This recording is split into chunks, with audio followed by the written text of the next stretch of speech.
हमारे यहाँ पर प्रकृति के स्वरूप की पूजा की जाती है, पेड़ की पूजा, वायु की पूजा। आप पूजा करते हो प्रकृति की? सचमुच हम प्रकृति की पूजा करते हैं। अपनी नदियों का हाल देखिए, और यूरोप चले जाइए या किसी और जगह जहाँ नदी को बस नदी माना जाता है, उनकी नदियों का हाल देखिए। आप कहते हो माँ है, उसका हाल देखिए। वो कहते हैं माँ नहीं है, बहता पानी है, उसका हाल देखिए। वहाँ ऐसा है कि आप नदी में से पानी पी लीजिए, और यहाँ ऐसा है कि आप वो छू भी दें तो आपको चर्म रोग हो जाए। जो हमारी सबसे दो पवित्र नदियाँ हैं, गंगा और यमुना।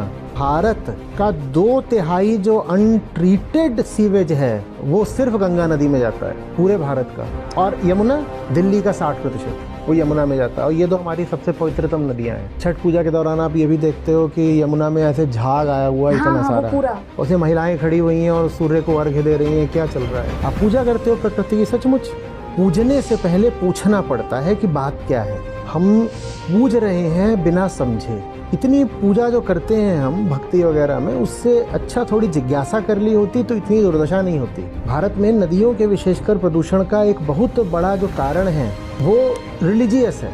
तो उसमें हो जाता है industrial output, house hold sewage, और जो तीसरा कारण आता है विशेषकर गंगा के संदर्भ में, वो आता है रिलीजियस एक्टिविटी। क्यों? क्योंकि ये जो हमारी पूजा है पूरी, जो हमारी धार्मिकता है पूरी, उसमें ज्ञान कहीं नहीं है, उसमें समझदारी कहीं नहीं है। उसमें मान्यता है, आस्था है, बहुत सारा अंधविश्वास है, समझदारी कहीं भी नहीं है।